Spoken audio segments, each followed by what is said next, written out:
And up next is Action TV.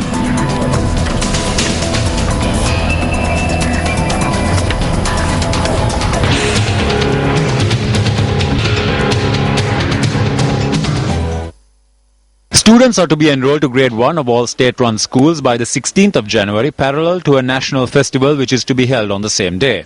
The burden of bearing the cost of the event to be organized at Vidyartha Vidyalaya in Kandy has been placed on the parents of students who are to be enrolled to grade 1. Each student will have to pay a sum of 3,000 rupees for this purpose. While there are vacancies for 126 students in grade 1 at Vidyartha Vidyalaya in Kandy, only 93 will be enrolled on the 16th of January. On the 20th of December, the parents of 93 children were called to the school and were informed that each student would have to pay a sum of 3,000 rupees. In addition, a vice principal informed us that the bag, shoes and pullover will have to be bought from the school and that we will have to pay 6,000 rupees for that. They also informed us that we will have to pay 3,600 rupees for the security and facilities fund. Accordingly, parents would be required to pay a total sum of 12,600 rupees for each student. At 8 o'clock on Friday morning, the parents arrived at the school with their children, as informed to do so, with the intention of paying the money and securing their children's enrollment by having them included in the school register. While standing outside the school, some of the parents explained to Action TV the hardships they had faced in securing the 12,600 rupees required. Some of them even showed us documentation. Nevertheless, the school gates were not opened for them. This is because none of the parents were able to produce a receipt to the vice principal who stood at the gates, noting that they had deposited a sum of 60,000 rupees in addition to the required 12,600 in the school's building fund account. They said at the meeting held on the 20th of December that they expect a sum of 4.8 million from the parents. They had asked us to pay the 60,000 before the 8th and produce the original receipt. In mid-2013, the vacancy for the position of principal at Vidyartha Vidyalaya in Kandy was filled not by a qualified individual in keeping with the proper procedure, but by an unqualified person who was appointed to the position as per the prerogative of the current Chief Secretary of the province, who at the time served as the Provincial Education Secretary. The principal of Vidyartha Vidyalaya, who was appointed in this manner, is due to retire in another 7 months. Some parents claim that on the directive of this principal, they deposited sums of between 10 and 30,000 rupees in the school building fund account, in addition to the 12,600 they were required to pay. Against this backdrop, the parents are being made to fulfill agreements worthy of Shakespeare's Shylock.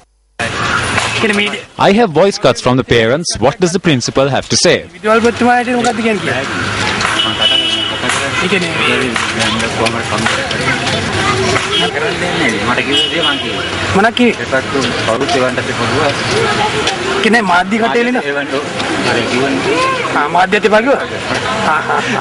On the 1st of January, Action TV exposed the theft of money from students at a school in Mahiyangana. Subsequently, the governor of the Uva province issued an order to the principal of that school that the money taken from the students be returned to them. Shouldn't this be taken as an example to ensure justice for these children and their parents? Governor of the Central Province, this is over to you. Still in local news, a meeting of the Sri Lanka Freedom Party activists of the Mathura district took place this morning. The meeting was presided by Deputy Minister of Postal Services, Sanat Jayasuriya. Sri Lanka Freedom Party activists and local government representatives attended this meeting. Deputy Minister Jayasuriya commented on the recently defeated 2014 budget of the Mathura Pradeshya Sabha. Recently, there was an issue at the Pradeshya Sabha. The members of the party was called to Colombo and Minister Dallas and I spoke to them. Later, we were making decisions as the Sri Lanka Freedom Party and the Alliance. We summoned all the local government members before us and we reached a collective decision together with the party's General Secretary, the Treasurer, before the electoral organizers of the areas. The organizers did not take their own decisions. The decisions are made collectively. Everyone agreed to the decision that was made. Sri Lanka's permanent representative to the United Nations in New York, Dr. Paritha Kohana, says that it is essential to make the youth part of the development process. Dr. Kohana was a guest speaker at a public lecture held in Colombo last evening ahead of the World Youth Conference 2014, which is due to be held in Sri Lanka from the 6th to the 9th of May. Several prominent personalities from the fields of public service, civil society and politics were among those who attended the public lecture held at the BMICH in Colombo last evening. 87% of the developing country population today consists of youth. In the world, I believe it's around 45%. It is a large percentage of the world's population. When we talk of youth, we are not only talking about children who will become adults tomorrow. We're talking about people who are already voters, people who vote at elections, who change governments, who elect governments. We're talking about a large demographic that is a consumer of the services provided by a state. At the end of the day, if you do not take the interests of this demographic into account as we look towards the future, we will be making a huge mistake. So one of the things that we are doing within the Open Working Group is consistently trying to mainstream the interests of youth. Mainstreaming youth and making youth part of the process is essential at this stage. Project Minister of Ports, Highways and Shipping Rohit Abe Gunawardena attended an event held in Nagoda, Kalutara this morning where he expressed the following views.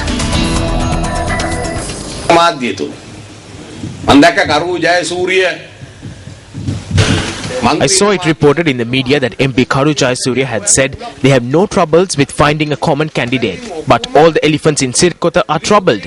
If you go to the homes of those who say there are no troubles, you can witness the troubles for yourself. I think the best thing for the UMP to do now is this. There is already a common candidate that the entire nation has accepted. There is only one candidate selected by the people who can strengthen all the forces, including doctors, teachers, farmers and labourers. And my friends, I can responsibly state that he is President Mahinda Rajapaksa. Speaking at an event held in Agunukuna Palace, UNP parliamentarian Sajid Premdasa commented on the rulers of the country. Ada Lankawa පාලනය කරන්නේ දේශපාලන හනුමන්තලා. ඒ මොකද? එහාට පැනලා මෙහාට පැනලා They jump from one side to another and have set the country on fire. It is these politicians that are closing down the schools in our country. They are the ones who are sabotaging our universities. They are the ones who are slashing the Mahapoda scholarship and student assistance and are trying to do away with the grade 5 scholarship examination. Mahapoda කප්පාදු කරන්නේ. ශිෂ්‍යාධාර කප්පාදු කරන්නේ. පහේ ශිෂ්‍යත්ව ඉවත් කරන්නට හදන්නේ. MP Sajid Premdasa presented children in the Agunukuna Palace area with children's savings accounts at this event. Speaking at an event held at the Ruhunu Cultural Centre in Mathura today, UNP parliamentarian Buddhika Pathiruna shared these thoughts. As a politician, I should not measure free education by the urban school that my grandson would go to. I must measure free education based on what was seen as the biggest school in terms of facilities in my grandfather's time. We make a mistake now because we are measuring free education based on what schools our grandchildren will go to in the future. We must instead look at what was considered the biggest school in our grandfather's time. What should be the true measure of free education in our country should be taking the facilities that we should see in the schools that our grandchildren would go to and give them to what was seen as the biggest school in my grandfather's time. ඉස්කෝලේ පහසුකම් අර මගේ 100 ලෝකෙ දකපු ලොකුම ඉස්කෝලේට අරන් දෙන එකයි අපි නිදහස් අධ්‍යාපනයේ සැබෑම බවට පත් යුතුව තියෙන්නේ. This event was held to enroll the 15th batch of students for Computer, English and Tamil language training program of the Samadhi Community Development Foundation in Mathura. SM Marika, consultant at MTV and NBC Networks, attended an event held in Borella this afternoon. The event was held under the auspices of SM Marika, consultant at MTV MBC Networks.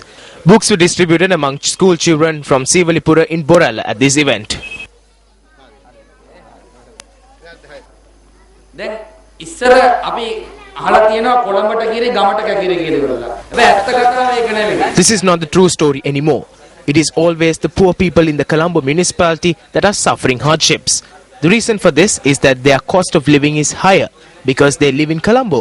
They have to eat out. There are a myriad of other things that must be done. It is the people in Colombo who are being treated unfairly.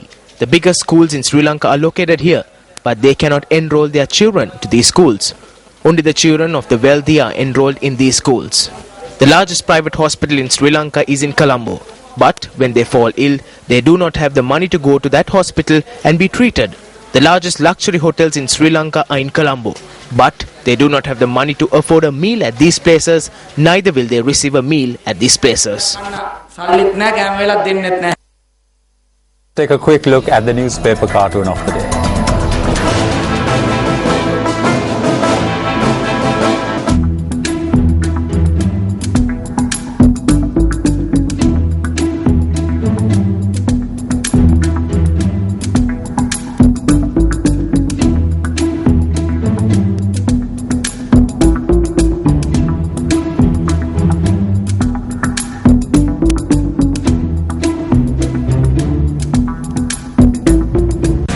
The number of human skulls discovered from a mass grave in Mana has increased to 18. Police media spokesperson SSP Ajit Rona said that investigations are underway to determine if there may be more skeletal remains at the location. Human skulls and bones were found in the Tirukesiswaram Mana on the A32 highway on the 20th of December when an excavation was underway to lay water pipelines in the area. Excavations at the location are continuing following an order issued by the Mana magistrate.